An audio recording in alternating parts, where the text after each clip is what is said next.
Man, that's a wiggity wiggity whack. All right, Brian, after the end of the episode, just before the music starts, whatever your last word is, you got to pick that out, throw that. That's the last thing before the music starts at the end.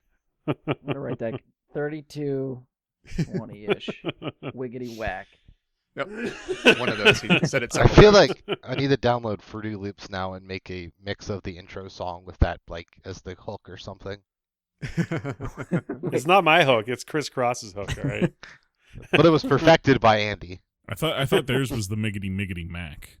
Oh, I thought they do both. I think they do both. Oh, okay. That's why it's called Return of the Mac. That's not the same person. I'm pretty 80% 90s sure it is. It's Mac Morrison for Return of the Mac. That is not Chris Cross.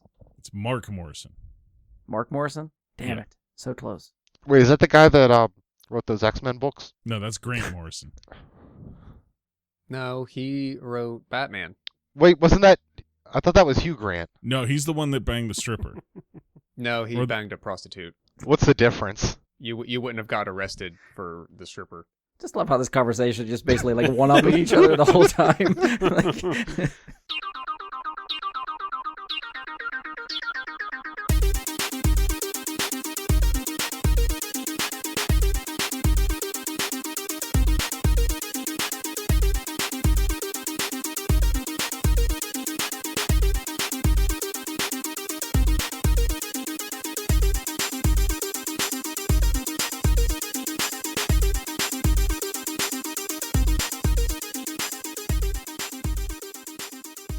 hey, super friends, it's Brian here. Look, I just want to get this out. It's a little bit of housekeeping stuff.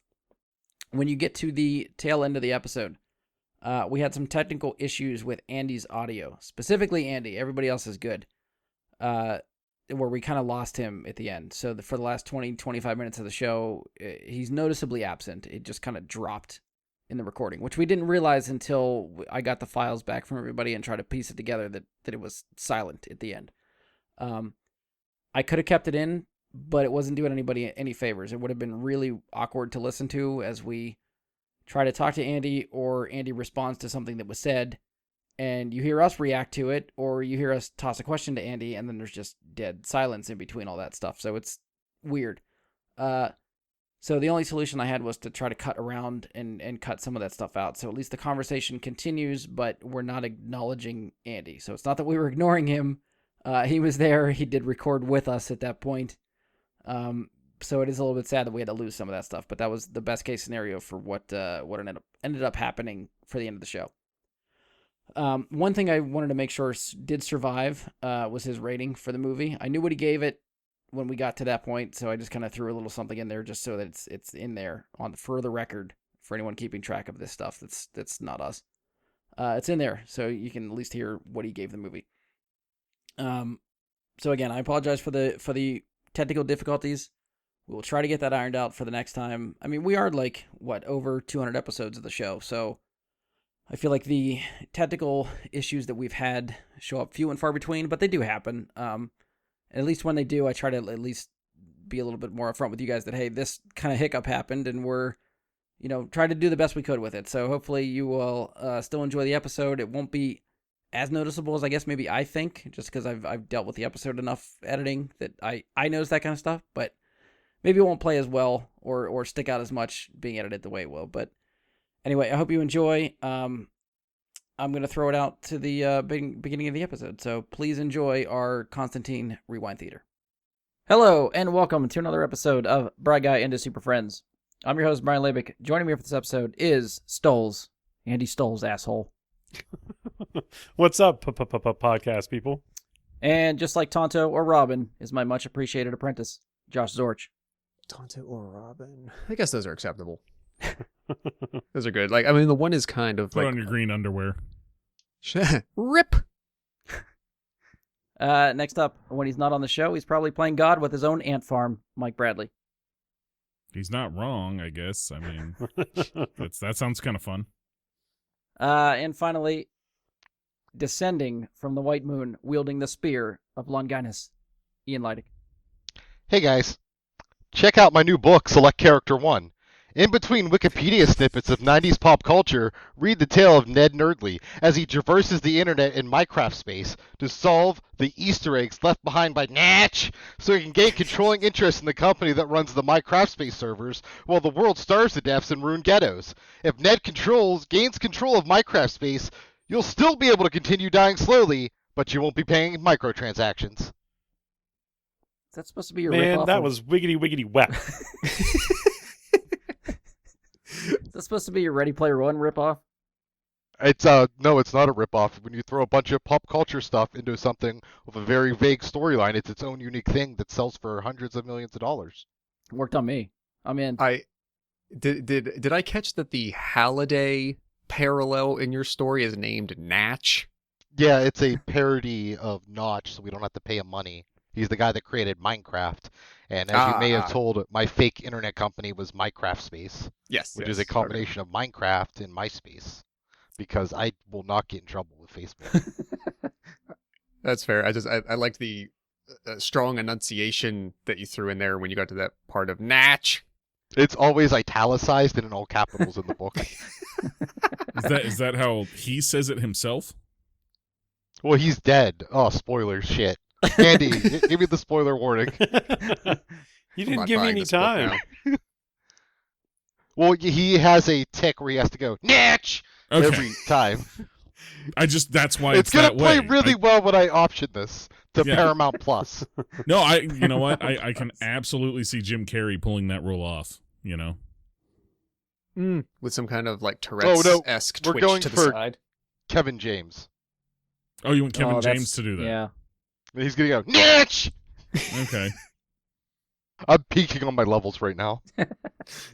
Fix it in post. All right, so we are back with our latest in our series of Rewind Theater episodes. If you haven't been keeping up, Rewind Theater series is basically just an excuse for us to go back, revisit some old comic book movies that we haven't seen, or either haven't seen in a while. Our list is pretty expansive, so to take the pressure off of all of us, we allow the Wheel of Fate to pick the movie we're watching next. We always have two franchises and 4 standalone movies on the table at a time, so if you stick around to the end of the episode, that's when we spin the wheel to figure out what we are watching next. So for this episode, we are talking about 2005's Constantine. This was a movie directed by Francis Lawrence, who is another comic movie director that has another large background in directing music videos. Constantine seems to be his first movie. After that, he did I Am Legend. Is probably most well known for directing 3 of the 4 Hunger Games movies. He did the later 3. He didn't do the first one. And we sort of talked a little bit before the show about his resume of music videos. So anything in his resume for you guys that you could see sort of lending itself to his directorial debut of Constantine. Josh, you sort of brought this question up, so I'll start with you. Anything that's sticking out to you? Yeah, I was almost pausing because I figured somebody would jump in on, I think, maybe one of the more obvious ones, which is Aerosmith's big soundtrack video song for I Don't Want to Miss a Thing for Armageddon. And I'm trying to remember that video. Was it more than just like clips of the movie? I mean, from what I remember, yeah, at least from a set design aspect. I mean, granted, it's been at least 15 to 20 years since I've seen that video, but from what I remember of it, the band portions of it, I think they were trying to give you the feel that like the band was playing on the asteroid or something. Okay. I thought they were playing in the hangar.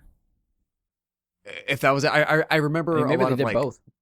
blue and silver long dark time. light on the band during their pieces, but just in my head, the notion of putting that together in a way that makes you feel that it is perhaps a grander scale, and maybe that's part of the success of it, is that the impression that I'm left all these years later is, regardless of how much band footage there is in it, I am left with the feeling that it is a bigger experience than it perhaps was. And if that's what you need to, bring to the screen to execute, that's the achievement right? So Right. something like that could be one of the potential key resume things that that the studio saw in him.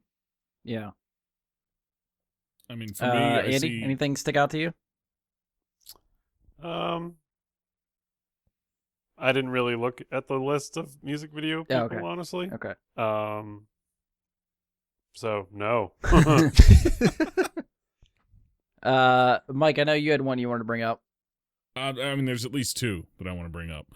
One is Ghetto Superstar, which The was Fugees. No, that's Pra's Old Lady Bastard and Maya. So some relation to the Fugees a little bit there, but not the Fugees themselves. Not that band, but it was I don't know if you guys remember the movie Bulworth, but it's the same kind of thing with Aerosmith where they tied the movie into the music video, where during the music video they're kind of like roaming around a political rally for Bulworth. It was a kind of a weird movie, but it Wait, worked. The moose from Rocky and Bullwinkle ran for political office? Bulworth, not Bullwinkle. Oh, my bad. It was Warren Beatty. That played Bulworth. Halle Berry too, if I recall. Yes. Yeah, Halle Berry played Natasha. He plays. Moving on. It was a very well done video and all that, but there's a few others like of note in there that I'm sure Brian will bring up a couple of them, because he's worked with a lot of very big names. But I did promise I would mention he did Skater Boy for Avril Lavigne, which is a video I've never seen and a song I've only heard against my will. But I can only imagine it was just A+, amazing video for a song. I feel like by the time this episode is over, we're gonna have to make you watch the video just to say you've seen it now. He also did Lil' Kim featuring Cisco, How Many Licks. So Notice how we just skipped keep over that one, part. Just keep that one in mind as well. How Many Licks? He also did Adina Howard, Freak. That's what I just noticed too, and I was gonna bring that up too. I have no idea what that video is, but I remember that song, and that song is fantastic. Yeah, he's got some serious sexual video vibes that he does. In there. I highly recommend. I'm not going to list all the songs. Just look at the list. There's a lot. Yeah, So- we're just pulling off of his IMDb. So if you just go to Francis Lawrence's IMDb, go to the director tab or the movies he's directed, just scroll down to the bottom. Literally, like it seems like 3/4 of this thing is music videos, and it's a big list. Yeah. Obviously, if you know me, you know what type of like how big of a fan I am of Justin Timberlake. So he's got 2 JT videos in here. He did Cry Me a River and Rock Your Body. So I don't know how well they lend to like Constantine or something, but I mean he directed JT, so I'm on board. Nothing else as far as music videos really stands out to me other than those 2. But again, that's enough for me. I'm there. I mean, Cry Me a River and Rock Your Body. That's 2 like mega hits from that time frame. I mean, Cry Me a River was a very moody type of music video, so I could see that maybe lending more to Constantine than Rock Your Body. Rock Your Body is just like stage and lights everywhere for that music video. I honestly, I can say like that was past the time when I stopped watching music videos. Yeah. Like, MTV at that point was mostly garbage. Oh yeah. So I didn't watch videos anymore. So. And I think we even talked beforehand, looking at the IMDb, after Constantine, he did 5, 6, 7 other music videos after that. So he did not stop doing music videos after he had a blockbuster movie. After he had 2, because he did it after I Am Legend too. He has a couple in there too. Yeah, it looks like 7 music videos after. Yeah, he did Britney Spears, Lady Gaga, and Beyonce after I Am Legend. Yeah. He also, So, yeah, I he's- don't know if you saw it in there, he did Let's Get It Started, too, for the Black Eyed Peas. Oh, I missed that one. It's in there. That was actually an interesting video. Like, when I think back to it, that was like, it was all over the place, but it had a lot going on. So I think we'll encourage anybody go check out this list because there's a lot of cool shit in there. So it's just kind of fun to go through. So back for Constantine, the film stars Keanu Reeves, Rachel Weisz, Shia LaBeouf. I'm gonna butcher this guy's name. Digimon Hounson? How do you say his last name? Hwansu. I think it's Jimon Hansu. Okay, Yeah, I'm gonna let Josh's pronunciation slide. Complicated. That's the closest I'm gonna get it. Yeah, I think it looks more complicated than it is. That sounds respectful, at least. Like Brian. Yeah, As opposed I to don't know. Digimon. I gotta stop. I should just Fucking let someone else video read the game. names because I do it all the time where it sucks. So if someone wants to have the name duty, that's all you. Also features Gavin Rossdale and Tilda Swinton. It is written by Kevin Broadbent and Frank Jesus Christ. These aren't even complicated names. Frank Capello. Either one has done much of anything that I recognize. However, there's one thing that stood out to me on Frank Capello's writing credits. Looks to be the first movie he wrote. It was a film from 1991, starred Christopher Lloyd. There was one other big name on this movie. I don't want to say who it is yet because I think it's a pretty big hint that gives it away. Any guess what movie Frank Capello's first writing credit was from 1991? 1991 with Christopher Lloyd. I'm not looking at his page, but I'm gonna take a shot in the dark. Suburban Commando. You are correct. Yes. The next hint would have been it stars Hulk Hogan. Hulk Hogan. Yeah, I couldn't come up with an early 90s Christopher Lloyd that had a big co-star. It was either that or Camp Nowhere. That's all I would have had for Lloyd for the 90s. Yeah, so we went from from Suburban Commando to Constantine for this guy, which in Oh, itself shit. was just a fun little thing to go through. But the other dude, Kevin Broadbent, he did The Glimmer Man, which is a Steven Seagal film, It is. after Steven Seagal converted to Hinduism. Is it in that Damon Wayans or Keenan Ivory Wayans? It's one of the Wayans is in that too. One right? of the Wyans is in that too, and then Steven Seagal makes his character eat deer penis. Yeah. And there's literally a scene where Steven Seagal goes, deer penis. How recent is that film? 1996. Yeah, I was gonna say it's not. Wow, okay. That was right when Steven Seagal couldn't keep any weight off, and half of his fighting scenes involve him sitting. That was like, I want to say that was what, just a year maybe after Under Siege 2. I believe you are correct. Yeah. I'm not. That's looking, also I'm when he just kind guessing. of started just pumping shit out. Yeah. Like Under All these Siege 2, I directions into remember Steven Seagal movies. because that was on a train, but that was also one of the first Hollywood appearances for Katherine Heigl was Under Siege 2. And the best part about I the Glimmer don't Man, ask me why that's I not the remember name that, of the but- villain. That's Steven Seagal's name. The villain is the Family Man. Yeah. Well, that sounds fun. It was. Not sure how we wound up here, but we did. I'd recommend watching it. It's a lot of fun. There's a scene where they get in a fight at a restaurant because Steven Seagal's upset that the waiter's rude to him. That checks out. That sounds about right. Yeah. Coming back to Constantine, I'd like to point out you missed that Peter Stormare is in this. As one Who of the is he? stars. Satan. Satan. Oh, yeah, okay. Yes. You're correct. For whatever I seen that guy in everything and I can't think of his name. So, yeah, He's that's always my fault. awesome though. I could tie that back to Armageddon. Yeah. He was the Russian up in the space station. Russian space station. Maybe that's Yeah. how he got this. Was American parts, going Russian from parts, all made in the Taiwan. Aerosmith video. He had Peter the best quotes in that Stormare movie. Let's be honest. Yeah. got him this job.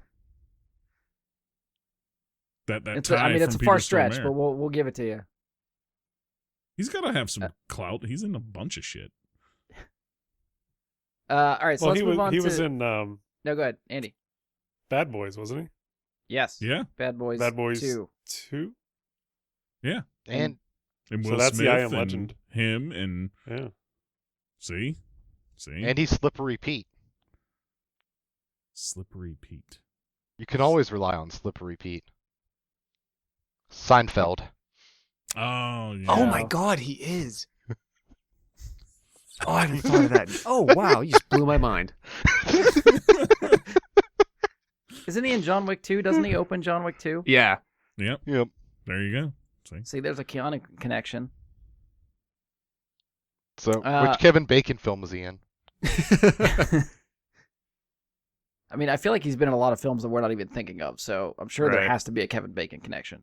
Yeah, he's a character actor, so he's been in a lot. Yeah.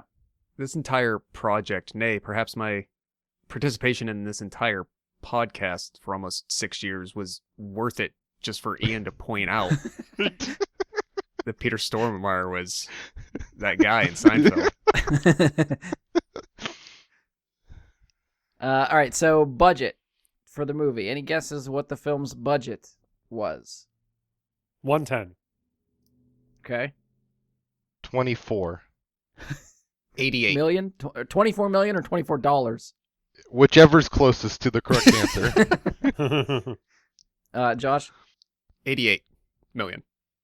Mike? 110, 88, 95. Andy was closer until Mike. It was 100 million. Ah, damn. So Mike got the closest. This whole thing is just proving how little I know about how much movies cost until the 2010s. I mean, they all skyrocketed in the 2000s, I feel like. Everything just goes up. Special effects budgets. Worldwide box office total. Guesses. For 2005. 173.27. 173,270,000 for Ian. I thought you were stealing my answer. No, Then no, he's I gonna was go just one saying above your you. answer. Just to...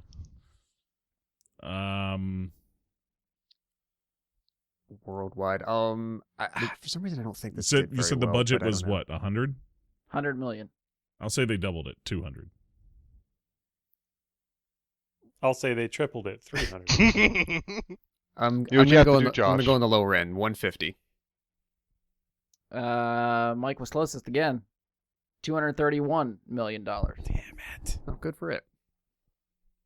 No, this isn't it. This is Constantine. Do we have like worldwide versus US? Anything? Any like totals like did it do better overseas or did it do better here? I think traditionally everything does better overseas, but let me check it out quickly. Star Wars doesn't. Well, that's true.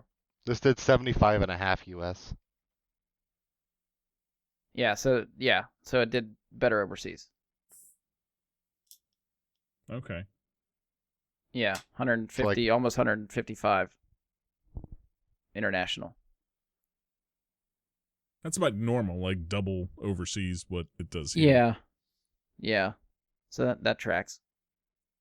Going around to everybody, I'll start with Andy. First time viewing or rewatch for you? Oh, no. I've seen this movie multiple times. Okay. Ian, first time or rewatch? First. What'd you say?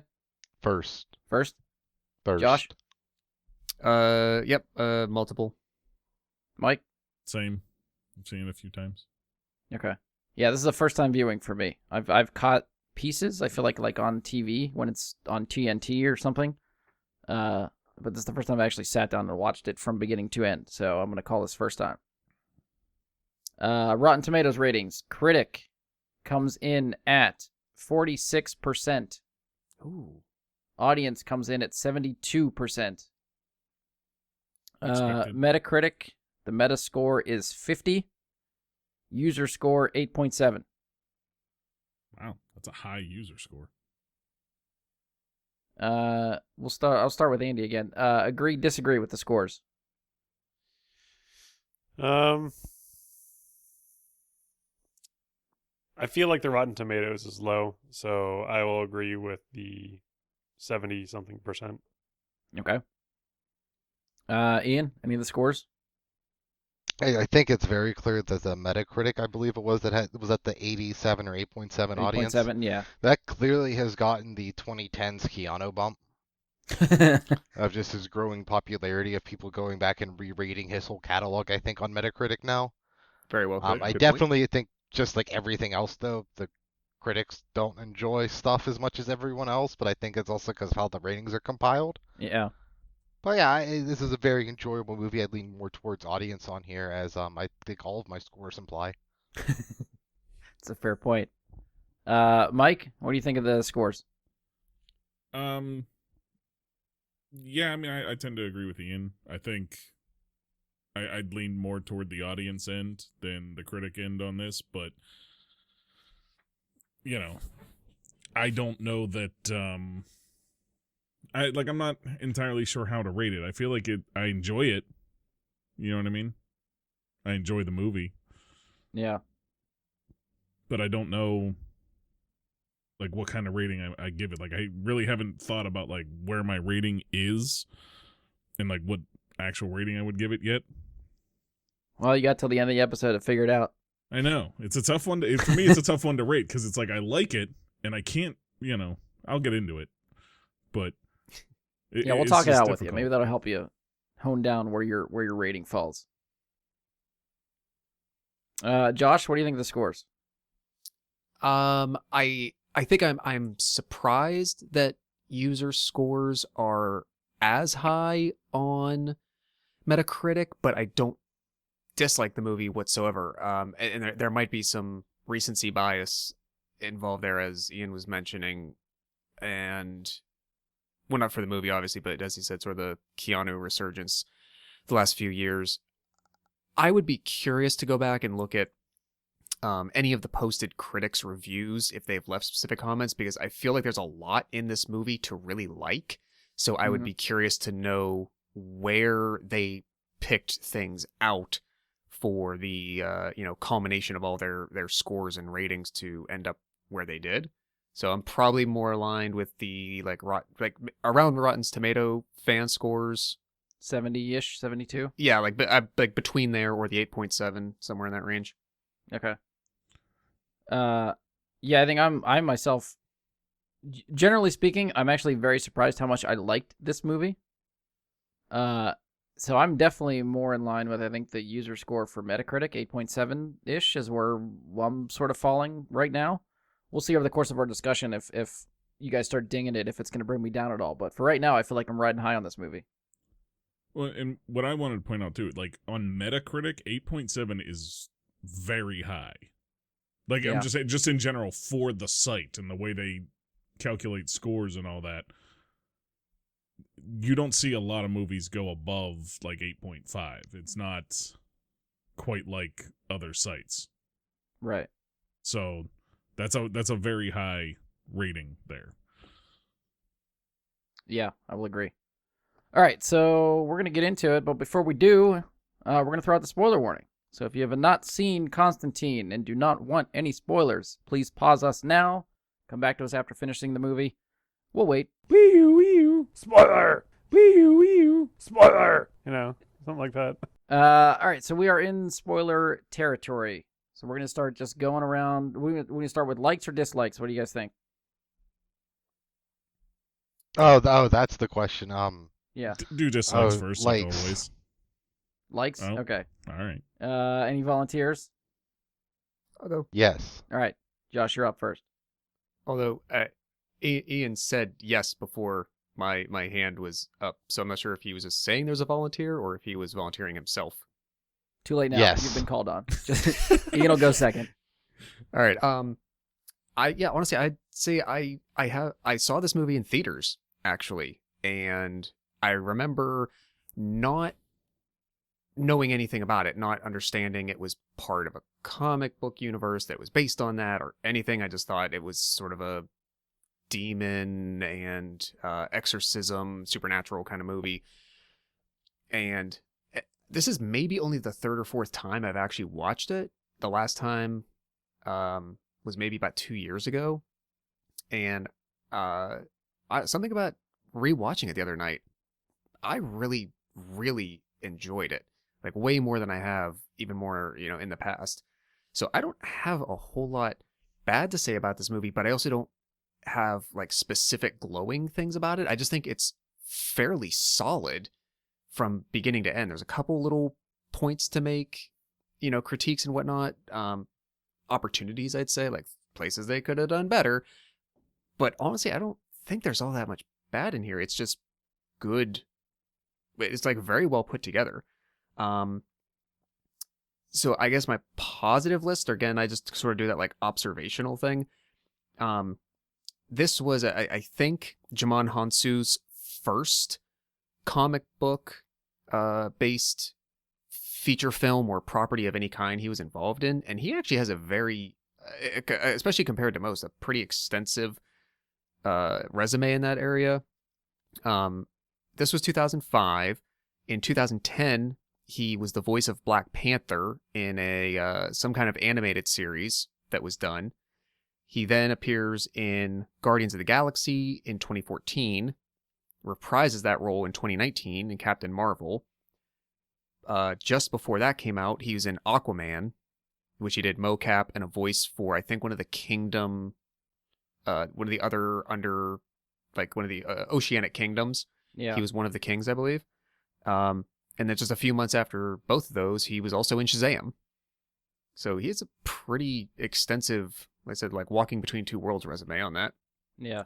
I'd cut in here as well to let you know that he also started in music videos as a dancer. Really? Mm-hmm. Did you do any quick cross-referencing to see if he appeared Janet in any of Jackson, Francis En Lawrence's? Vogue, Tina Turner. I believe Francis Lawrence did work with Janet Jackson, but not with the two of them together. Ah. I did not know about that in his background. That's pretty cool. I didn't either. I guess positives. I like that any of the hellscape scenes are, and this isn't the first place to do it. It's not certainly the last. It's not necessarily the best of it, but I like their execution of it. I like the imagery of it, and I also like the fact that it's this is one of the cases where they portray hell as like an alternate ruined Earth. That almost in a way like you could, going from, you know, the living world to hell is almost like you're not changing your position in that plane. You're going to like almost the same exact place in a different plane. It's like the Upside Down. In a way, yes. Yeah, and specifically in portrayals of heaven versus hell and Christian mythology and all that kind of stuff. Just the idea that you can go a lot of different places with hell, and we saw that in Spawn.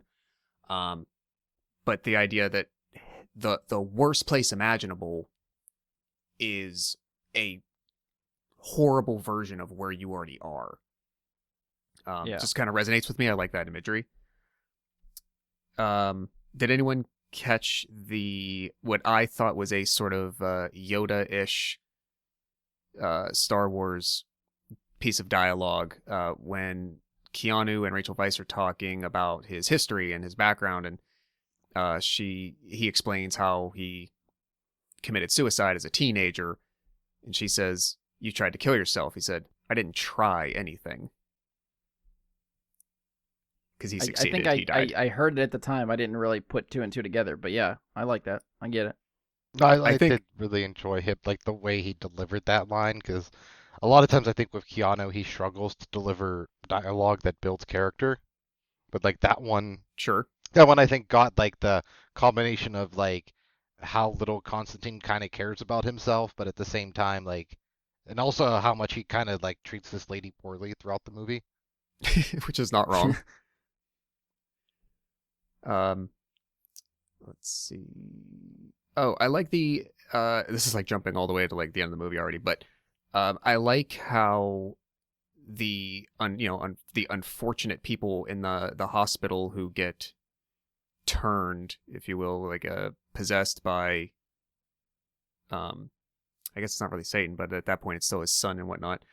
That it's almost like the idea of like demon zombies. Yeah. In their mannerisms, the way that they have like no agency over their bodies, they're kind of still being controlled by this other source. You know, with zombies, it's the idea of a virus, a germ, a thing, something's happening to their biology that's the driver. But in this way, it was kind of a demon or a possession, a supernatural force, whatever is happening there, where that thing doesn't have like full control of its host, and so the way that those things interacted with Constantine and their environment, I thought was really cool. While we're on that scene- one, did you catch who makes a well, I don't know if it's a cameo, but who's in that scene? Yes. I had to Michelle look it up. I Monaghan. was like, is that her? Because I was like, I know her face. And yeah, that is her. I was So very we did- surprised. Same thing. We looked it up. We're like, "Why? Wait, was that her?" And I said to Sarah, "This was the same year that Mission Impossible 3 came out. So it's not like Oh, she yeah. was a like nobody struggling actress, or and I couldn't find what the connection was. Like, who knew who that was like, hey Michelle, come on to set for the day. We're just across the lot. You'll be on She screen would've for like done- 3 seconds." She would have done Kiss Kiss Bang Bang before that, right? That would have been. That was Earlier. 2005 too, I think. That was the same year. I believe so. So, on that same Oh, note, yeah, it was. I'll ask you, Josh, if you caught. I think you're the only one here that would have caught it. Did you catch the uncredited cameo in that same moment? It's uncredited. I've not seen the person that appears on screen credited anywhere. I've not seen the character credited as somebody else. It's not in their IMDb. It's something that I didn't even notice because I never knew who this person was the last time I had seen the movie. But now I watched it and I instantly recognized them. I guess not. I mean, that almost sounds like a riddle at this point, but nothing else is coming to mind, so I'll say I don't know. Christian Serratos Really? is one of the first of those demon things you see. Cool for Walking Dead fans. Yes. Yeah, I was I was thinking, like, should holy I know shit. who that is? No, I don't. No. But like the first like woman you see when it pans over it, I looked at it, I rewinded it like 3 times to make sure, like, is that her? And I'm like, Yeah. it looks exactly like her, and I can't find a credit anywhere that says who that is specifically. You know what I mean? Like, it's not accredited. But it seems like very obvious that Part. it's her. Right. Yeah. It was since there was maybe no speaking line, there was no reason to have it mentioned formally anywhere, but no, I did not catch that. I'll have to just cue that up real quick later to catch that. That's really cool. I would say our gentleman we were just talking about a few minutes ago, Peter Stormare. I think that's amazing casting. I love his approach to portraying Satan. Was just so very chill in a way. Like, he's just like, I'm here. Like, this is a business meeting. This is just something I gotta do. Yeah. This is part of the deal. I love that they put the, Antichrist, the opposite of God, in a white suit. Yeah. That was an interesting choice. I really like that. And I feel like they're really trying to invoke that like Southern businessman thing with that. yeah. Mm-hmm. The whole combination worked well. And this almost, I don't think I've ever noticed this line before. When he first gets there and John lights up a cigarette or asks, like, do you mind if I smoke, basically? And he said, oh, no, go ahead. I've got stock. And he just continues on. I didn't ever catch, like, what he meant was, yeah, I, Satan, like, own stock in the cigarette companies. That's genius. That's funny. As something I'll bring up is, this is sort of like a halvesy, like half, well, it's definitely a negative / critique, mixed with like the other half positive of it. Other than the scene of Gavin Rosdale's like half missing acidified face and all that, which I think does not look well and doesn't hold up as a special effects shot. I thought in general the special effects and everything else looked really good. Still, I know the movie's only 15 years old, but there wasn't anything else that I said like, oh yeah, that immediately looks dated and bad, and they obviously pinched pennies on those effects or whatnot. I thought it looked really well done. And then the only other thing I would have is like a slight critique. It's not even a negative, really. It's just a thing. I wish they would have shown a visual of Satan allowing Isabel to ascend from hell to heaven. Because it's just one of those, like, I am Satan, I close my eyes and will it, and okay, John, now it's done. Just given what they offered us visually in the rest of the movie, I would have loved to see what these creators would have envisioned to visually portray that to us. I think that could have been really interesting. Other than that, Yeah. On that other same than note- that, that's my positive-ish notes. I just really So- enjoyed the movie. On that same note you were saying there, that would have been, to see that visually, would have been a chance for them to just briefly, for even just a moment, give you that vision of what the heaven version is like, because presumably Mhm. if hell is a hellscape version of Earth, it's just the same kind of thing for heaven, but nice as opposed to not nice, you know? Yeah, pause. And you kind of almost get that glimmer moment when John himself is starting to ascend. And I mean, for me personally, I don't know if I cared as much to see what they would have made heaven look like as opposed to just showing me how does a soul travel from one to the other. What is that journey? What does that intermediary road look like? Sure. But yeah, other than that, it was cool. Well, I think that's part of why they didn't show it is like the kind of the overarching story is how hard it is to get into heaven. Like, and Gabriel wanted to make it even harder, so I think they didn't want to show it because we haven't earned it yet. Ooh, That's okay. fair. Yeah, I like Very that. meta. I like it. Ian, we'll spin from that. What, do you want to go ahead and on your list? I really like that they didn't show heaven because I think it really made the audience think they had to earn their spot in heaven. Good point. Yes, continue. I really geeked out in the beginning when they're digging in, I'm not sure what desert they're digging in, but they pull out the spear and the Nazi flag and they label it the Spear of Destiny. I was like, oh shit, that's the Spear of Longinus because I freaked out because that's a very heavy thing in the anime Neon Genesis Evangelion. So I was really marked out for the spear there, and I was like, why do I know everything about this spear already? And then they went on to tell us about it, but I thought that was cool. I was kind of startled at the Nazi flag because it was pretty pristine for being like in the dirt and stuff. Like it was a pretty well kept Nazi flag. So I wonder if that was from a prop house or like someone owned one already. And then It this looked like got me it was good in a too. box when Yeah. they were cutting through. It looked like they went through wood when they were digging.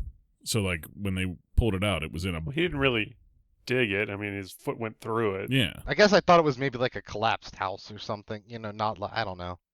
I'm just saying Guess that it wasn't- looked like it was yeah. still like in a space, not necessarily like compacted with dirt. True.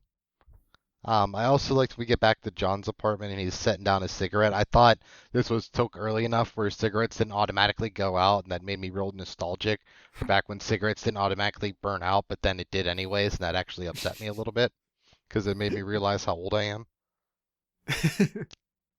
I also with the early when is it Isabella's sister, her twin, when she dies, I really like I guess when she thinks she sees her die in her dream, I really like the pool shot, like in the pool, like that. Thought that was really cool and well done. I'm Yeah. pretty sure that was from the Black Eyed Peas music video though. Pretty sure they used that same shot. I It also was very reminiscent of the shot we got in Bloodshot, where Vin Diesel's creeping on the lady through the urine pool. I had Always the comes back exact to same note Bloodshot about with you. that shot from under the water and all that. That was amazing. That was a really I cool really- shot.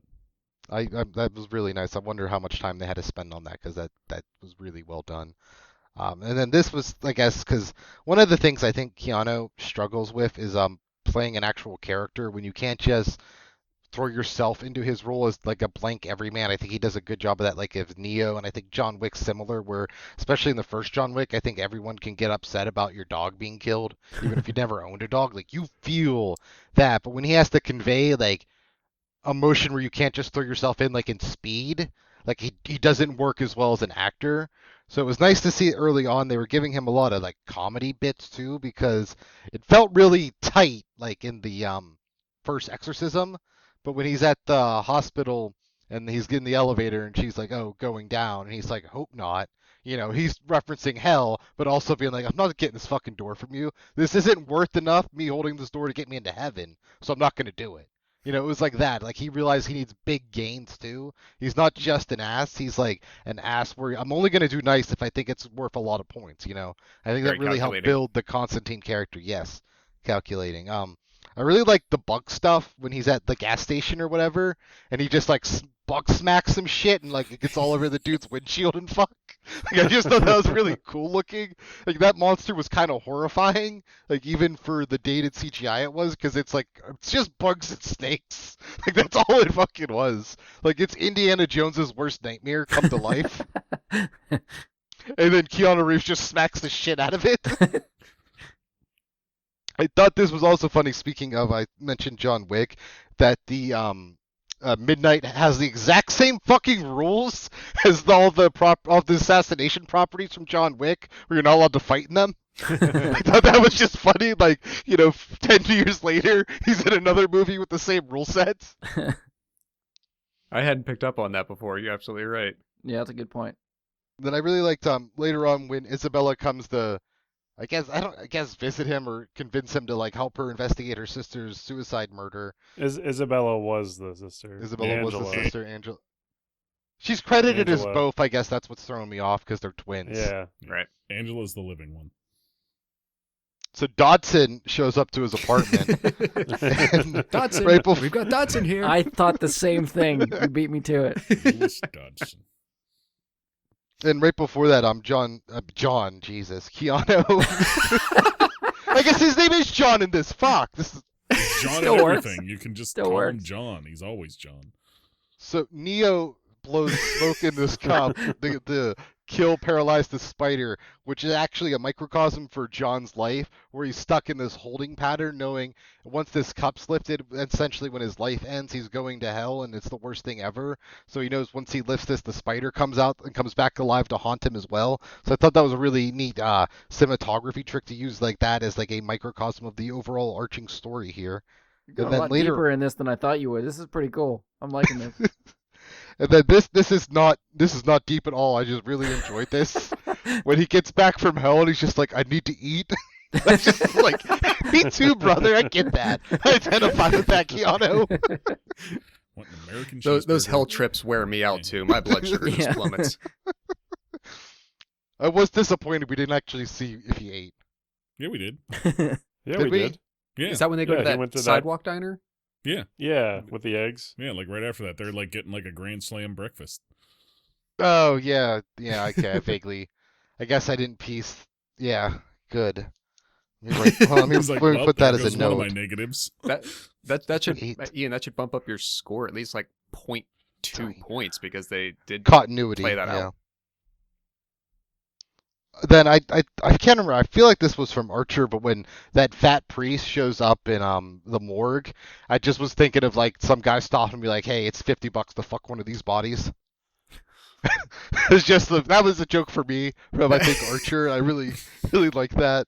I mean, we just rewatched Kill Bill, so that's like half a step away from Buck. Yeah.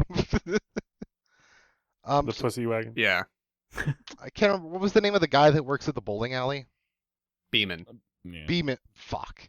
I saw it on here. I'm like, there's no way the guy that dies the bugs is called Beeman. That'd be dumb.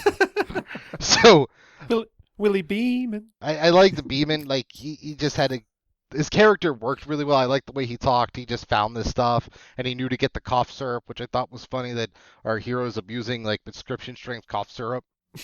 And I'm like, maybe that's why you're seeing stuff, John.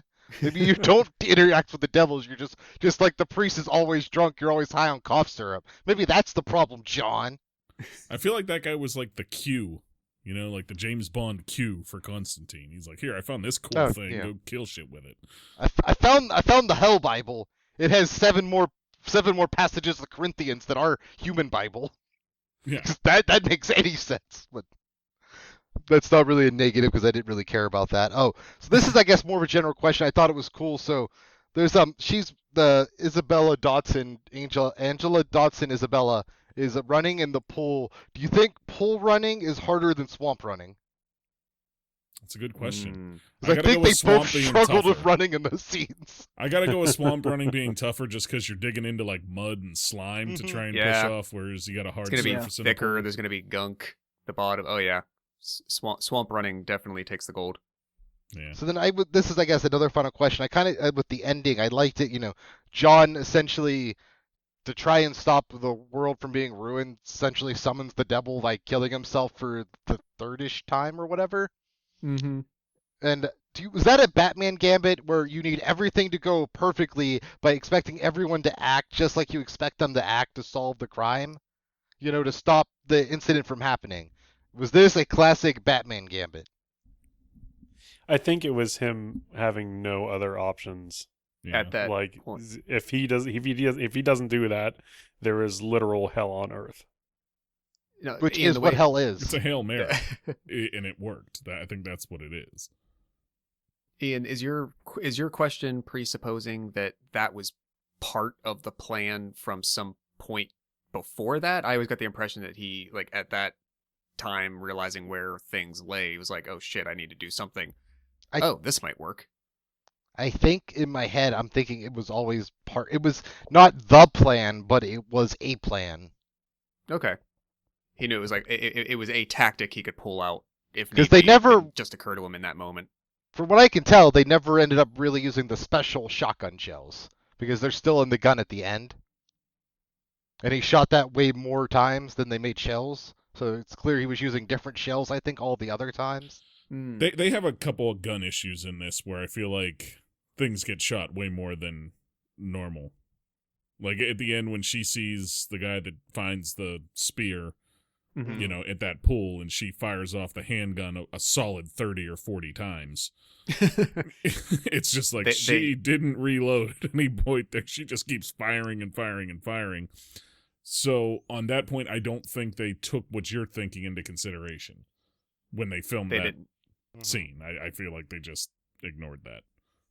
They didn't have the John Wick stunt coordinator right off camera counting the bullets and making the cuts and saying reload. Then I also really enjoyed Shia LaBeouf in this. I thought he did amazing, and I can't believe what happened to him after, like, considering this was like really good from him, and then just his rest of his life happened essentially.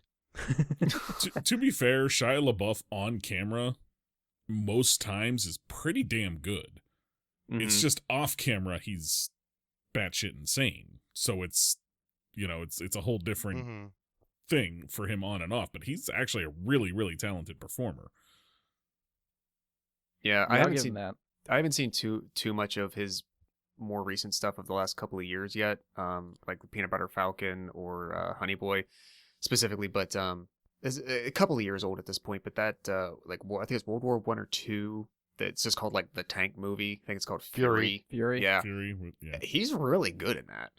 But I guess my Mhm. issue with that one though is how bad he was on set, Well, yeah, where he was trying to method act and he just smelled like shit for 3 weeks.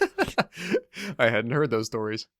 Oh, He refused to bathe because he couldn't bathe in character because they wouldn't have bathed. Makes sense. Yeah, he's an interesting case of a human being, but he again, I'll defend what he does on screen, not off screen. And then I guess finally, like Josh had mentioned it earlier, Peter Stormare was fantastic in his screen time. I really liked at the end when John says, you know, they got the spear of Longinus in the next room, and he like comes in at him and like almost clicking his teeth, going, "Or is this another con?" I just loved the delivery there. I feel like it took one take. It was just perfect. I really enjoyed that. I mean, overall, I loved this movie. I have barely any notes because I was too busy watching the movie. Yeah, That's I'll agree. Speaks volumes. Andy, what do you got? Did you take notes? I did not take notes. Okay. Yeah, Yeah. stay consistent. Yeah. I thought the performances were all good, save for one. I did not care for Gavin Rossdale in this movie. I thought everyone else did a really, really good job. You know, I liked Keanu, I liked Rachel Weisz, I liked Peter Stormare. Chaz Kramer was awesome. Yep. What's her name that played Gabriel was good. Always. Tilda. Yeah. Tilda Swinton, yeah. Djamien, whatever that guy's name is, was awesome. I really liked that a lot of these special effects like held up, in my opinion. Like I sort of expected to be like, the demons look chintzy, they're kind of lame, but when they're out on the street, you know, and he's like, "That's flapping," and she's like, "What do you mean?" And then you see them all like when he lights the whatever the hell he lights in the street. Yeah. That's a cool scene where they all just see them sort of like getting burned up by what he's doing to them, and like that was cool, really cool. You know, I feel like that would have been something that would have made me say like, this movie doesn't hold up, but it does. Yeah. I like this story for the most part. There's a couple of stretches that kind of bother me, but I like the heaven and hell play on everything. I thought that was really cool. I wish they would have gone into a little bit more detail about some of the symbols that they were using, like the bulletproof vest, amulet. Would have been like that to been fleshed out a bit. Um, my the weapons were cool. My favorite weapon was the holy brass knuckle that he Oh used yeah. on on Gavin Rossdale. I thought that was really fucking cool. Where he's just like, "Yep, pung," and he's just out. It's cool. Um, I also like the cat joke. You know, cats are good. They're half in, half out, anyways. Yeah. I thought that was pretty funny. My cat gave me daggers when I told her that she was half in and half out, anyways. Let me think of other things that I thought were cool. I just really enjoy the movie, and I did not ever like having seen this movie probably between 8 to 10 times. Never knew there was an after credit stinger in this movie. I didn't either. Had you Yeah. not said anything, I wouldn't have thought about it either. Yeah, and it just all of a sudden, like something started happening. Like Jess and I were talking about the movie. I'm like, "What the fuck is this?" And I'm like watching it. I'm like, "This is really cool." It was neat. I mean, I'm assuming that means that Chaz Kramer is now one of the Gabriel. influencers, as he was saying. I assumed he took Where, the you spot of know- Gabriel. Yeah. Oh, He was like he There's took a vacancy in the Angels. Yeah. so he's one of those, like, you know how Keanu sort of explains it as like they're influencers, like one word, one way or the other, will influence a lot of decisions in your life and whatnot. Yeah, the And then half while breeds. while he's explaining this, the thing with the priest drinking all the alcohol in the liquor store is happening, and you sort of see, you know, the influencer on the evil side, and then you see the angel on the other side, sort of like trying to be like, oh shit, like this guy's dying in my arms. So is he like an angel? Is he just in heaven, or is he, you know, an influencer? Oh, I see what you're saying. I feel Like like a they half-breed. implied all of the angels are influencers in a way. Like otherwise, I mean, unless Gabriel just happens to be named Gabriel and not is the angel Gabriel, I guess. I took that to mean that's the actual like Archangel Gabriel. But then I'm thinking Right. all angels are influencers. Then if the highest ranking like angel is one. Well, I mean Gabriel and Michael and there was one other one that were like rebels essentially among the angels. Mm-hmm.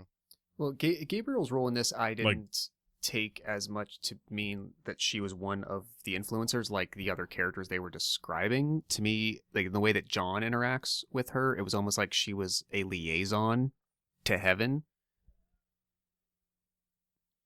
Okay. I can Yeah. accept that. Yeah, I we could see never that, really yeah. see her do influencing. But like the thing I think is different is that the influencers are actually, at least in the case on the good side, they're alive. They're humans that are half breeds, as opposed to people that have actually died. They're alive. Whereas Chaz dies and then is ascended to be an angel, I guess. Yeah. So he went to heaven and became an angel, I think is what they were trying to get at. Whether it's like replacing Gabriel or not, I don't know.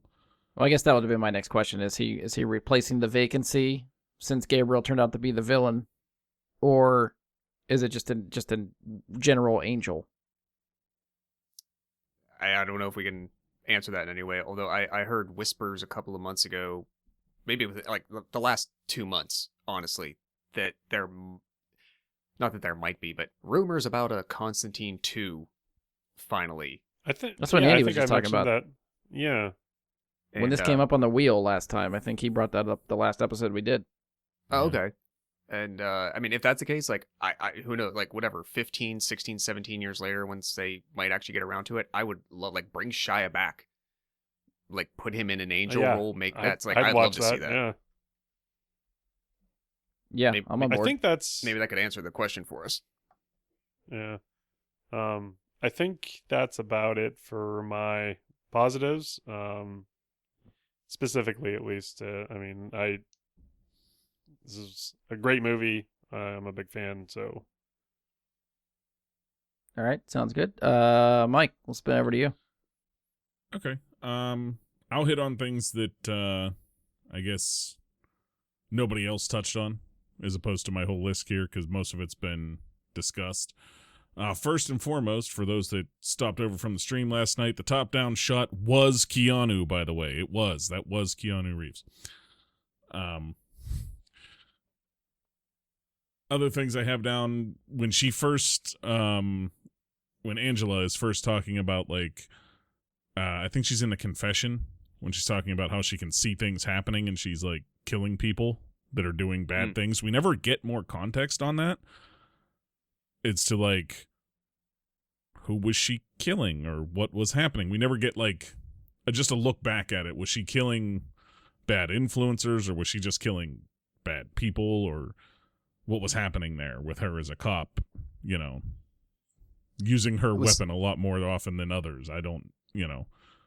Yeah, some of the other actions that she mentions that I took as her words at other points sounded like, I knew where not to be to avoid danger, and I knew how to react in order to, you know, put down the people that were bad or dangerous. I don't know if I took that as she's like the people that the things she's referencing may not actually be like the negative influencers, the demonic ones, but just in her role as law enforcement per se, she can either, like, she has a sixth sense to whatever, you know, degree you want to envision that. Well, right, and to me, that's actually why this wound up being a positive point, because it reminded me of the Rick and Morty episode where they get a hold of the crystals that show them when they're going to die, so they can just kind of look and see what's about to happen, and they can avoid death at all costs, and choose when to do the right thing. So, like, in my mind, I put those two things together, and I was like, huh, I like that. I don't know. Let's see, what else do I have as positives? I feel like the scene where they have the priest, what is his name in this? Father Hennessy, drowning in alcohol. Which, yeah, I know he's Hennessy. He drowns in alcohol. But I felt like it was a very well shot scene. Like the whole, like, progress of it. You're wondering what the hell's going on, and then all of a sudden he's, you know, dead from what he did, and you're not realizing exactly what's happening the first time you watch this. Like, so Brian, you were seeing this for the first time. Having seen it for multiple times, I knew what was happening, but that had to be kind of like, what the hell's actually happening right now? What's going to be the resolution of what he's doing? I mean, I guess at that point, I think I kind of got that he was going to die. I couldn't figure out how he was dying. Right. Since he wasn't able to drink anything, so that was still kind of like, what the hell's going on? But yeah, I had a feeling he was going to go. Right. I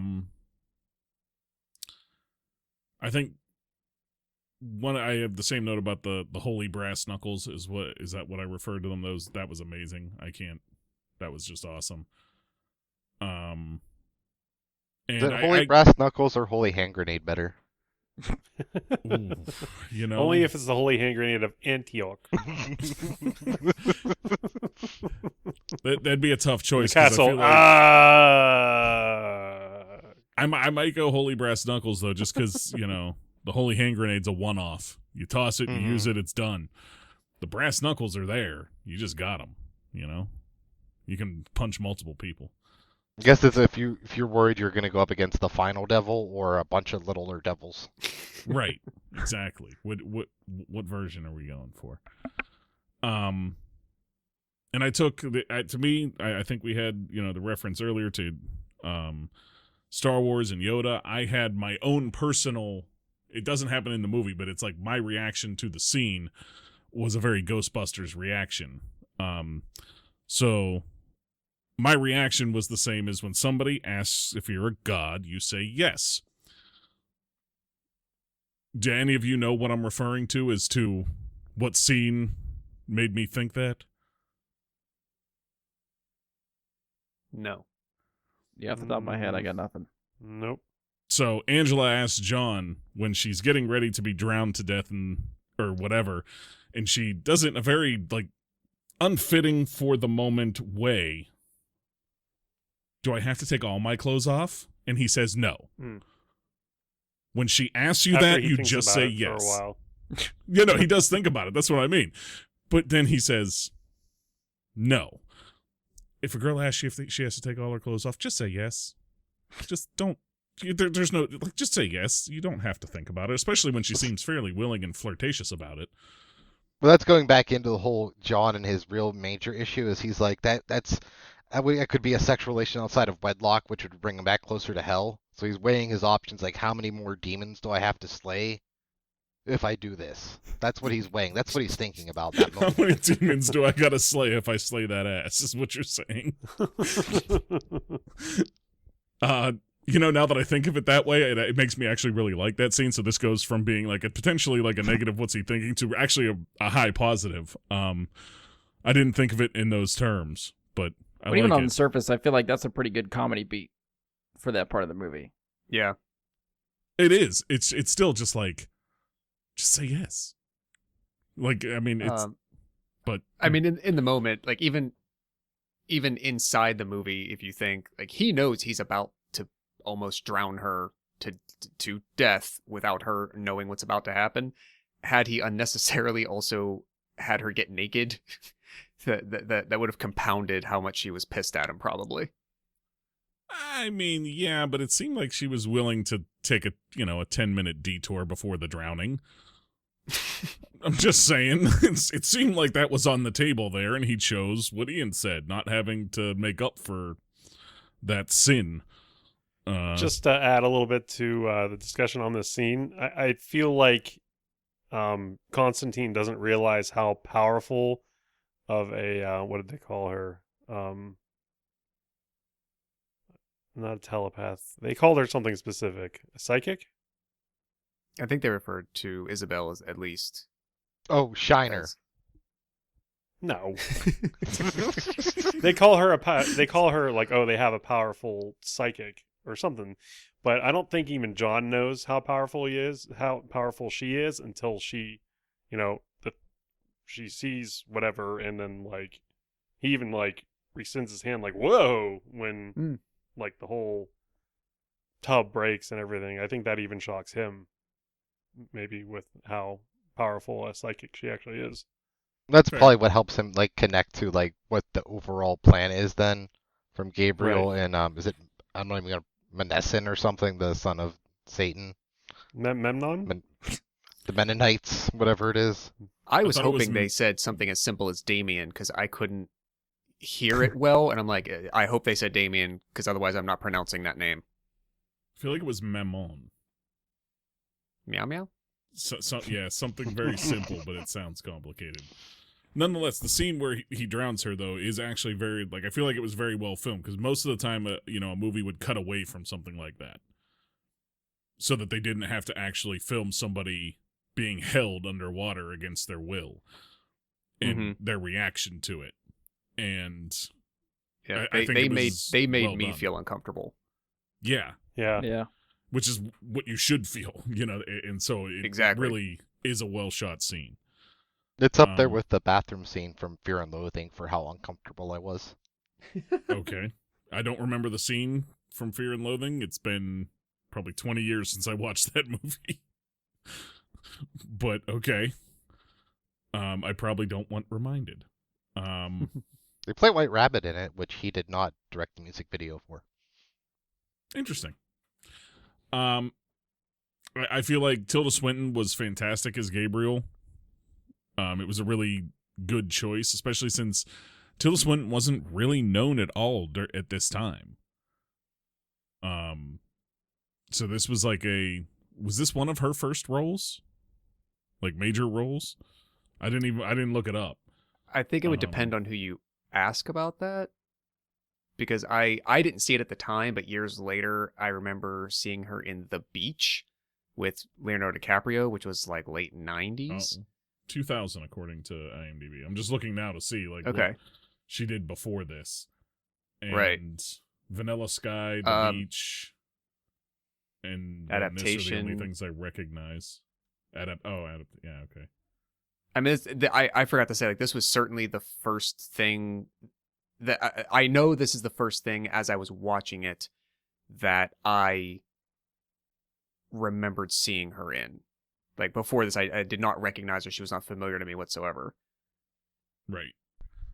And so it was a fairly good pull because she has a very unique look and way about her that fits an angel in that sense, that like a weird evil angel thing. It works. And the same goes with like Peter Stormare as Satan. And I think, Andy, you said you didn't like Gavin Rossdale, right? No. So I'll say two different things. Gavin Rossdale did really good, in my opinion, when he didn't speak. He was very good at looking menacing and walking around he looked looking the part, evil. but as soon as he started talking, you're right. Yeah, I feel it like it was one way or the other with him. I like that Chaz kind of saves the day toward the end when John is like struggling with like the Bible verses or whatever he's like reciting to try and help Angela at the end of it, when whatever's going on there with the demon in they're her stomach. speaking in Latin or something. Yeah, and he kind of saves the day only to instantly be killed. Right after, it was kind of like, well, there's his sacrifice. He gets to heaven, I guess. I don't know. It felt bad to see it. Like, it felt good to see him save the day, and then it felt bad to see him like just get thrown off the ceiling, off the floor, off the ceiling, and then he's dead. It's like, oh, but I didn't want that. See, that surprised me, and I chalk that up as a good thing for the movie, because any movie that can surprise me is good. Where the story takes a turn that I'm not expecting, Okay. all the better. And the last thing I have is that it, like, the very end when Satan removes the cancer from John, it was gross, but I loved, like, it's like that big brain play by Satan. Like, oh, okay, well, I'm not going to let him die, so you can't have him yet, and maybe he'll fuck up and I can get him again. Mm-hmm. I love that. It's a very Satan thing to do. So, Yeah. it Well, makes sense. it's also his last resort at that point. If he wants that soul, that's his only option. Right. And how they're played up is gambling against each other, which to me is kind of weird, because is it okay for God to gamble? I don't know if that's like a thing or not. He's like, done that many a times in the Bible. well, yeah, you're right. So fair enough, but nonetheless, it's still like a gambler's play. Like it's 100%, like, it works as what Satan would do in that moment, and I loved it. Yeah. But that's the last of my notes. Okay. Trying to think what I have that we didn't talk about.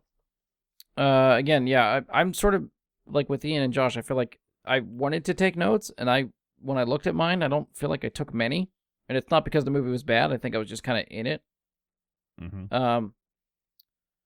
I thought the exorcism scene at the beginning, I thought that was pretty cool. The way that was well done with the mirror and everything. I thought that was cool.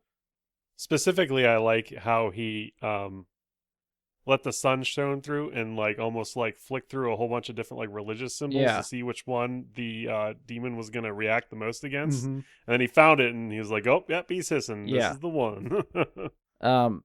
The demon attack on the street at night with the insect monster thing, that was cool. I thought the special effects sort of stood out to me more in that scene than any other part of the movie. And that's when I started thinking, okay, this movie holds up.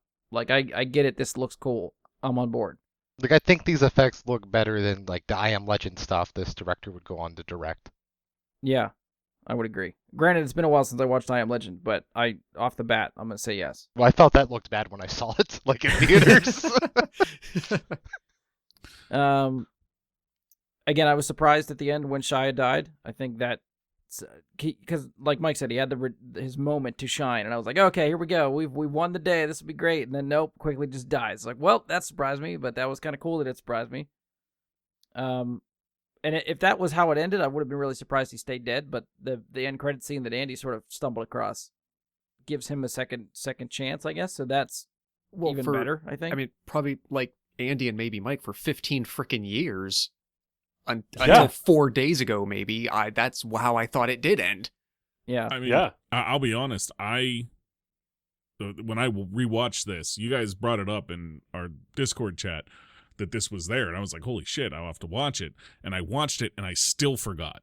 And I got up and walked away from it, and I heard it playing in the other room, and I had to go back and rewind because I just left the credits play while I went up, and I had to rewind. There is probably more of a substantial amount of time than you would expect for a stinger to show up.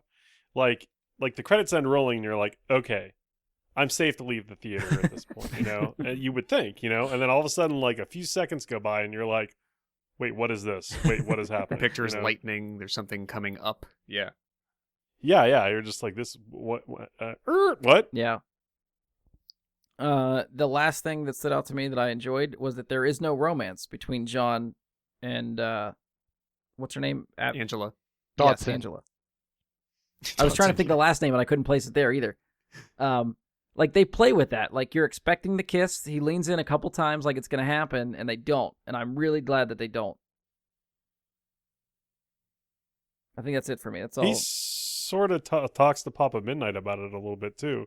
He's like, "Tell me it's not about the girl," and he's like, "It's not all about the girl." Yeah. But again, that's not a romance thing. I think to Ian's point, he's looking for the brownie points to get up there. Right.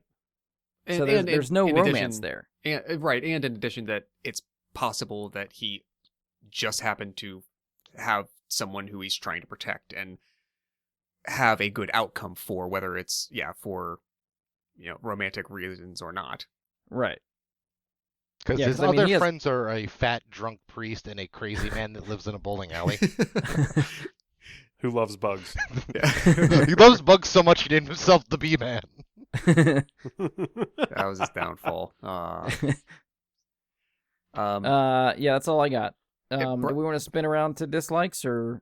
Well, I was actually going to ask Brian, can you, like, I feel like since you and Ian were the two that didn't see this before, and then you got relegated to last for positives, and you had like not as much to talk about that you might otherwise have. Do you two want to go first for negatives? I have probably even less for negatives because I enjoyed it so much. Well, I would just hate for like the rest of us to talk about any of your points. Like I'd like you to have the opportunity to be the one to bring them up. Yeah, all right. Well, it'll go quickly because there's only a couple. There's one edit that just stood out to me. Like, what the fuck?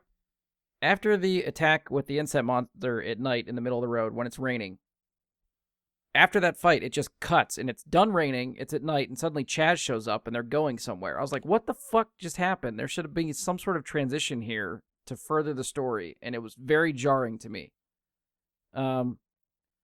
Special effects that didn't hold up, the fucking CG coin that Rachel Weisz has to roll through her fingers, that was terrible looking.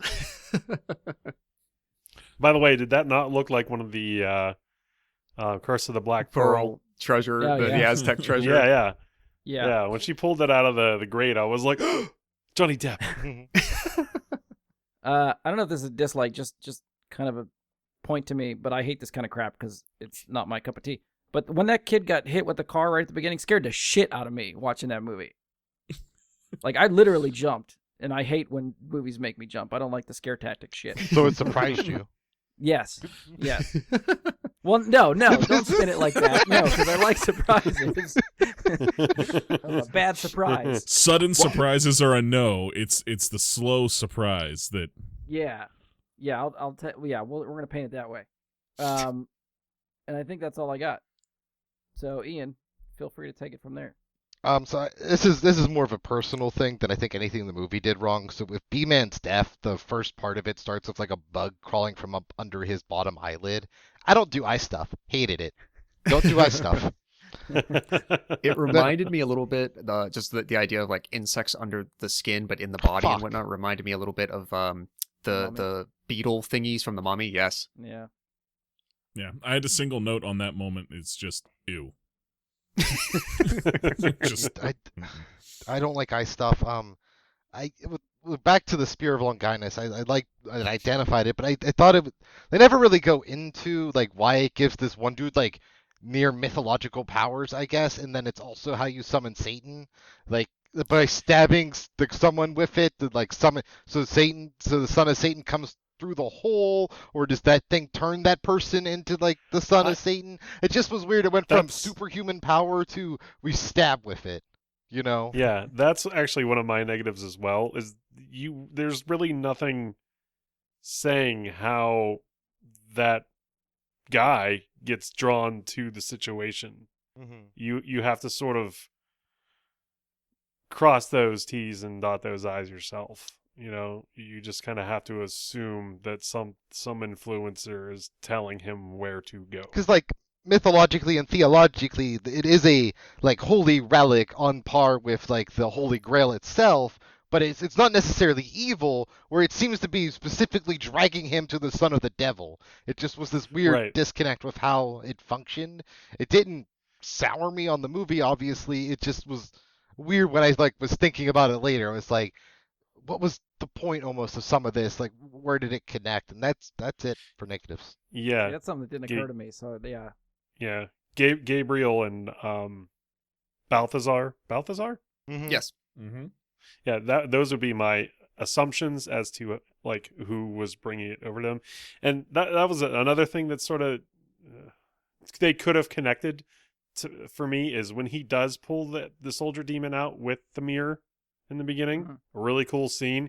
He sees a picture of the Spear of Longinus on the wall, drawn in red, and he plucks it. And that's when he takes the amulet off of the priest. It tells him to like watch the ether to see if he can notice anything that's going on. They could have done some sort of connective tissue there. Like, why was that picture of the Spear of Longinus on the wall? I'm assuming many people, not a lot of people, probably 0 people, know what that actually looks like. And it is like a dead-on like drawing of the spear. So this is just me just spitballing here. Like, I guess it could come back to the girl being possessed. Like, we don't know how long the possession was in her. Maybe that was the first sign of her being possessed, is drawing ancient relics. Okay. Yeah. That's what I assumed when I saw it, was that, the person who's possessed there either while possessed or something along those lines happened.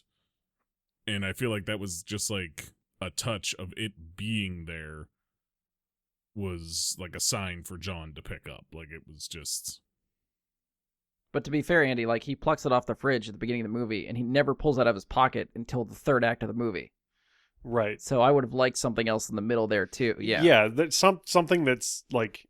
I mean, I know they kept showing us, like, oh my god, he's 132 miles away from Los Angeles, like, in this suburban or whatever the fuck that thing is, and you're just what's his driving force? Like, how is he getting to where he is? Yeah.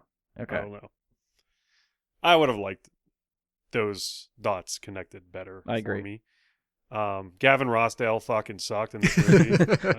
If I'm doing my negatives, like the whole finger licking good. Fuck you. I wrote Shut that fuck, specific shut line the down. Fuck up. Fuck you or finger licking good? Which one did you write down? Just shut the fuck up. Just shut the fuck up. I made note of that line in my to illustrate my critique of him. He looked fine. He looked fine, but Mike was right. As soon as he starts talking, God, no, shut up. Stand there and look like Gavin Rossdale. That scene has always bothered me, and I'm always like, oh, fuck, I can't believe that's the lead singer for fucking Bush. What the fuck? What's that? So you just shout at the TV, just do Machine Head and shut up. Glycerine or shut the fuck up. Yeah. Yeah, come down. That would be very ironic in this case. Yeah. Greedy Fly. Come on. I think it's also funny that they didn't really use Bush in the soundtrack. Oh, yeah. The soundtrack was actually pretty good, I thought. There was Trent Reznor and Perfect Circle song. Yeah. That was pretty well. Yeah. Perfect Circle. God, I haven't heard that band in a while. Yeah. Other negatives. There's not a lot of other negatives in my opinion. Okay. Memnon could have looked cooler for the son of the devil. He just looked like a weird zombie looking thing. Fair. I think that's one of those things that a lot of monster movies do well, where they don't show what the monster is because your imagination's scarier than whatever they could come up with. So I think That's it would fair, have too. helped them there a lot to just obscure his look more. Yeah, because that always makes me wonder. Go ahead, Andy. Sorry. Yes, Mhm. there was nothing distinguishing. Yeah. And that it always made me wonder: is the form that Peter Stormare is presenting to someone like John, is that how he looks, or is that what he makes himself look like for John? It's his walking skin.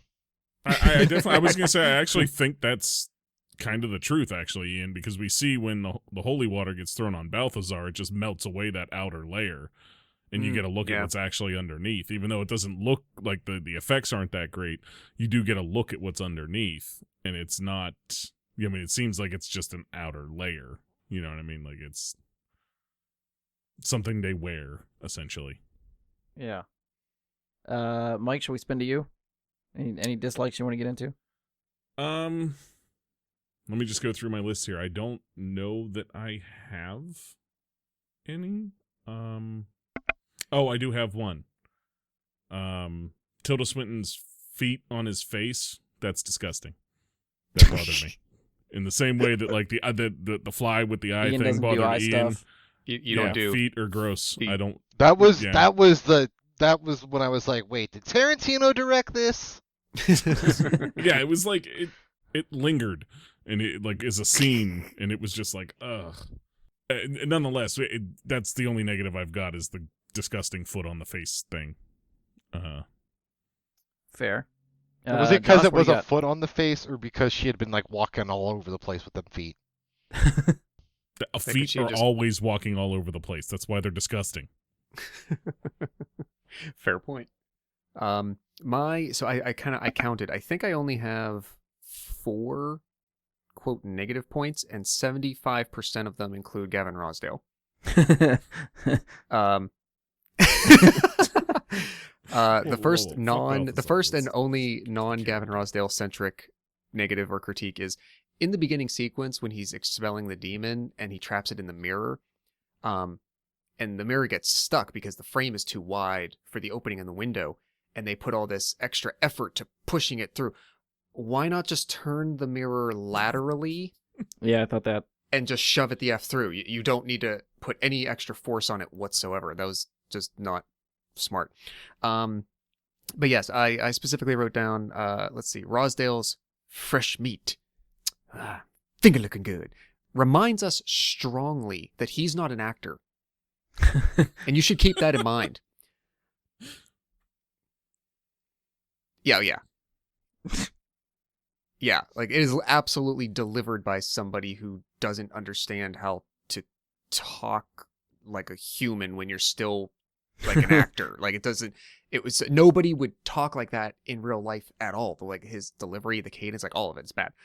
The very next point I wrote that could be a negative is immediately later Rossdale has more lines, reminding us again he's not an actor. And then the fight, and I think that segues in. I think that was the scene with the fight with him and John in the office where he gets acidified and all that. So then the only other point of that I already mentioned was that's one moment that I strongly think that the effects really didn't hold up and kind of failed, is when they were doing like his face is half gone look. Just it looked pretty bad to me. See, I was okay with that. Am I the only one that was okay with that? I had no issues with it either. I guess like for me, it really reminded me of like every time I've seen a Necronomicon, it like has that like texture and like almost that level of CGI to it too. I was like, yeah, I get this. This looks good to me. Like, yeah, I didn't have a problem. I think it that's just fair. wasn't as good as the other effects in the movie. That too, because I Which think could- everything yeah. else looks pretty well done, and so in contrast, it definitely stands out, and it's one of the few things in the movie that I would say doesn't age well. Definitely doesn't hold up 15 years later. That's it. That's all I got. So I'm kind of just thinking about this now. It has less to do with the movie, but Josh, you might be the one that can sort of chime in on this. I haven't seen this movie. Again, this is the first time I'm watching it. My exposure to Constantine has been through the CW with the DC shows that were there. So I got accustomed to him with Matt Ryan's portrayal in like Legends of Tomorrow and the little cameos he's had in Flash and Arrow.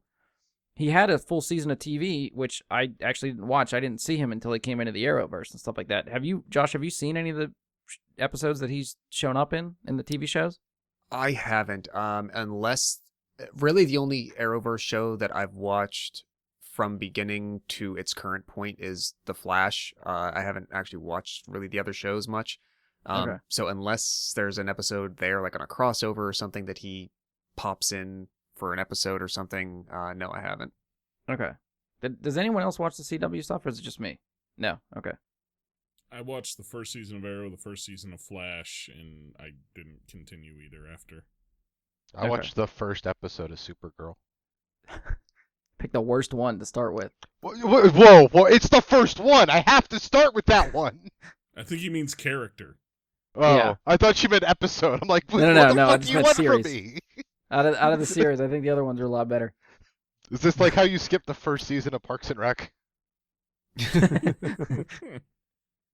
No, I think like Matt Ryan's portrayal is a little bit. I guess that's the one I was basing it off of. He gives John a little bit more swagger to him. It's because he can act a lot better than Keanu can. Well, maybe that could be part of it too, but I don't know. That's I think my comparison, which I liked. I was surprised how much I liked Keanu coming off of all the Matt Ryan Constantine that I've seen, and they do play them a little bit differently, but yeah, just that being my bar, I did think Keanu did good. All right, so I guess that's mostly it for our thoughts. All right, so this is the point where we sort of start asking everybody. The whole reason that we sort of did this thing is to ask the question, does this movie hold up? Josh, does it hold up? I think absolutely, yeah. Mike? Yep. Ian? Oh yeah, I think if maybe that one CGI scene where maybe instead of fixing the CGI on Balazar's face, you just replace him with a different actor. Maybe Deep fake redub it. the lines from You that just got- actor or someone You else got too. a perfect movie. Yeah, I would agree. I think this does hold up for even first time viewing for me too. But yeah, I'd agree. It holds up. And Mike, I this is the time insert- you've been waiting for. Review out of 10. Okay, I was actually going to want to insert one more thing that we didn't talk about. Okay. So your favorite like CGI bug and snake demon thing, it actually has a name according to IMDb that is actually like a comic book character. That is Vermin Man. No. That is the name of the character. I is saw Vermin somebody Man. credited as that, but I didn't understand what it meant. Yeah, I was like, who the fuck was Vermin Man? I was like, that guy was probably pretty cool. I'm thinking of like some like half man rat that's like living in the sewers. Anyone familiar with it is going to be upset with us because apparently John Constantine was introduced while Alan Moore was writing Swamp Thing. Yes, he was created. I didn't know that until I had read Alan Moore's Swamp Thing run, as I've mentioned before, but I knew Constantine appeared in it, but I did not know until doing a little bit extra, like doing the research for this episode, that I didn't know that Moore and that team actually created the character entirely. I didn't know that was their invention. Yeah, same. And just like everything else Alan Moore has ever done, I think since like From Hell might have been the last movie that his name ever appeared on. He doesn't appear anywhere in the credits of this movie for like characters created by, based on, that like nothing. He is not attached to this whatsoever. Yeah. I was saying right now the Constantine comic book Hellblazer is not active. Not they canceled it. currently. It New got a episode, relaunch new in issues. 2019 as part of the Sandman universe, but it was canceled after 12 issues because COVID. Oh, okay. Well, But it looks, I mean, if you're interested, it looks like, listeners, they're like the original Hellblazer series looks like it ran from 1988 to 2013. So there's quite a lot of source material there to go back to if you want to. Oh, it had a 300 issue run. yeah. Pretty good. All right.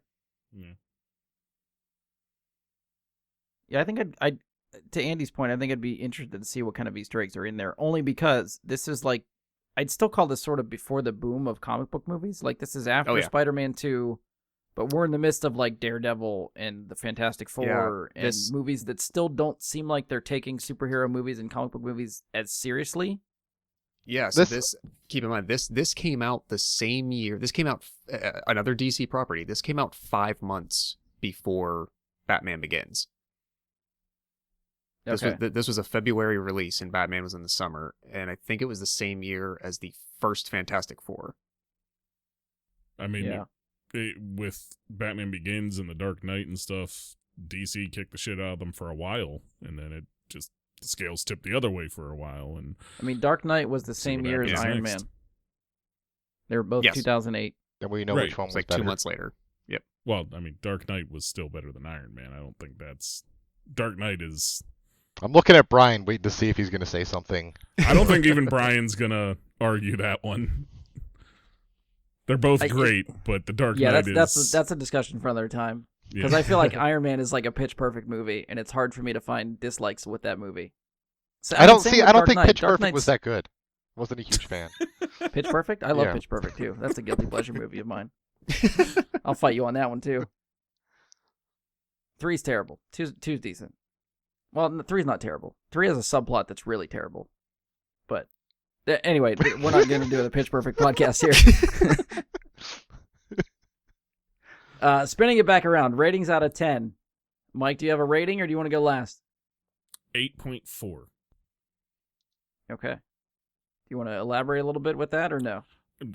I really enjoyed it. I don't think it's, a perfect movie by any means. It didn't hit that 9 and above scale for me. You know what I mean? But an extremely solid movie, enjoyable, rewatchable. I'll watch it again someday for sure. Josh, out of 10.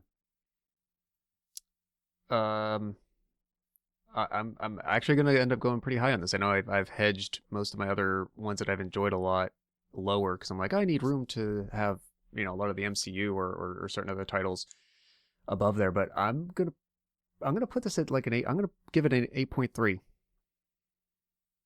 I really thought you were gonna go higher than 8.3. I was expecting 9-ish. Yeah. With that lead in.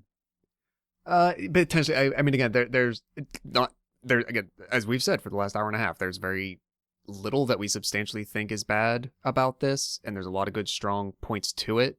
But there's definitely things that I think we could discuss in the future that excel more than this did. Okay. Andy, out of 10? I give it a 9. I'm definitely Andy and not at all Brian trying to be Andy. Okay. Ian, out of 10. I really enjoyed this film. Like me and you, I know have mentioned. I think Josh also mentioned it. It was hard to take notes. There was a point where I was like, I haven't written anything down in a pretty long time. What the fuck am I gonna do? Because I have started to depend on my notes for this. That's kind of my whole reason for being when I show up to this nowadays is the notes. I live and die by them. But it was just very engaging. I think I said last time, Swamp Thing was the most fun movie we had done on this. It wasn't the best movie, but it was the most fun. Mm-hmm. This was not just the most engaging. I think it stole like most fun movie. This was really, I think, pound for pound, possibly the best one we've done so far. So with that in mind, I'm gonna have to give it a 1. 1-0? No, I'm giving it a 9. Okay. Yeah, I think this is up there for me too. I'm sort of like Josh, like I kind of want to hedge my bets and not go as high as like a 9 or something because I feel like there will be other movies that I think fit that bill better. But after a first viewing, I think I've come away from this really enjoying it a lot more than I thought, to the point where I'm like, ooh, I should like buy this on 4K and I should rewatch this, frequently because I like it so much. So fuck it, I'm gonna go 9 as well. I think it's where I'm gonna sit with this one. And this is now the highest rated movie we've watched. Which, easily, considering most of us had said we don't really have any bad notes for this, that's expected. So it's more than a full point higher than the next film. Yeah, which is Turtles. Yeah. I wonder why. Which I think I rated this higher than Turtles. You did. Which is a little bit surprising to me, but No I'm one the rated this lower than Turtles. I Oh, did. except Josh. Oh, Mike, yeah. Barely. It doesn't even Yeah, really count. barely. I mean, it really is. It's a minimal Statistical anomaly. Yeah, it's a minimal difference. I'll still stick by the Turtles being 0.35 better than Constantine, according to my ratings. I stand by that.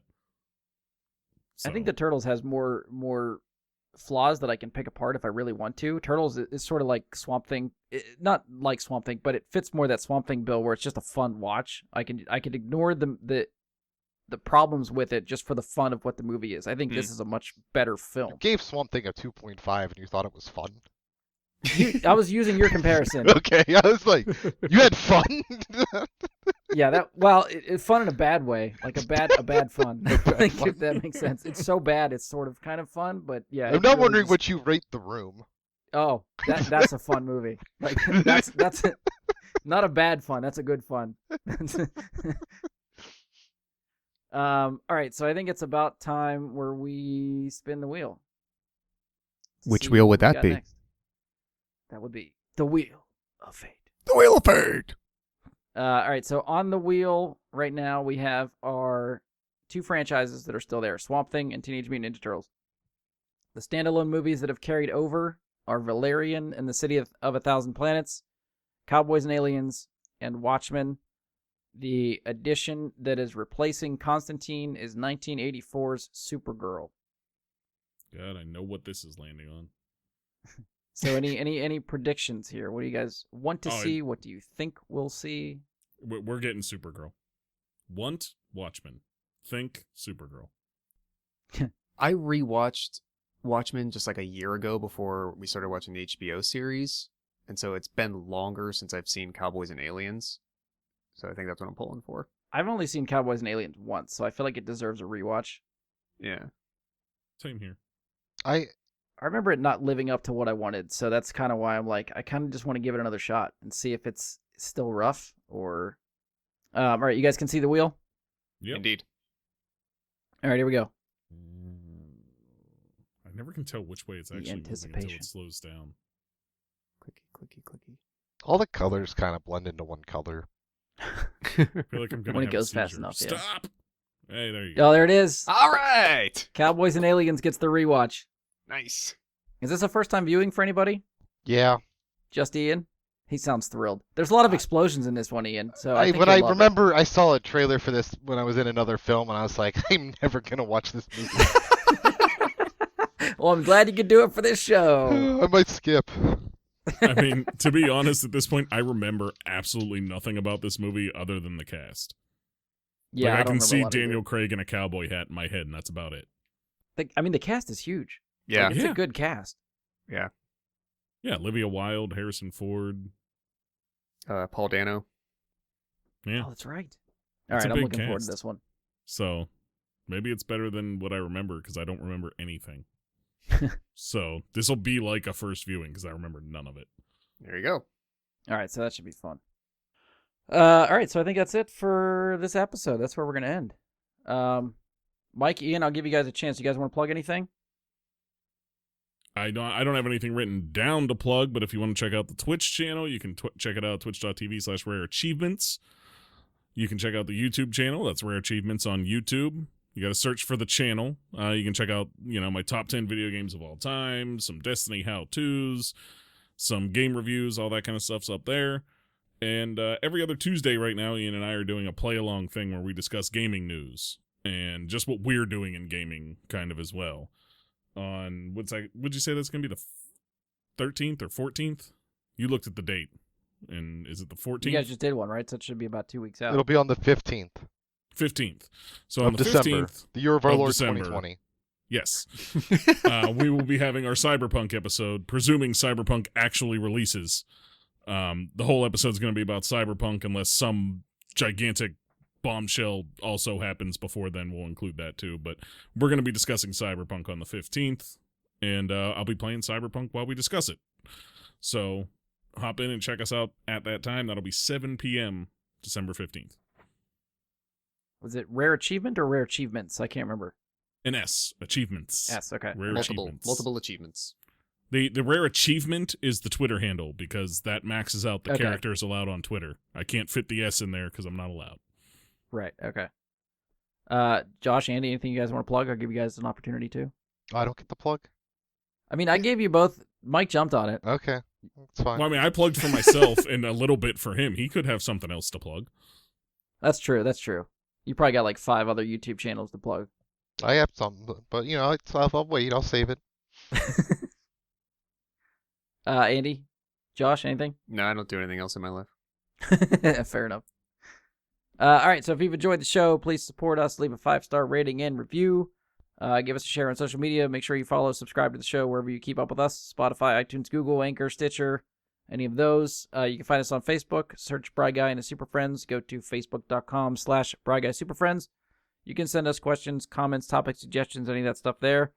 You can try to email us, bryguysuperfriends@gmail.com. It's there. I can check it. I probably won't go out of my way to check it anytime soon, but it's there. So give us an email if you want.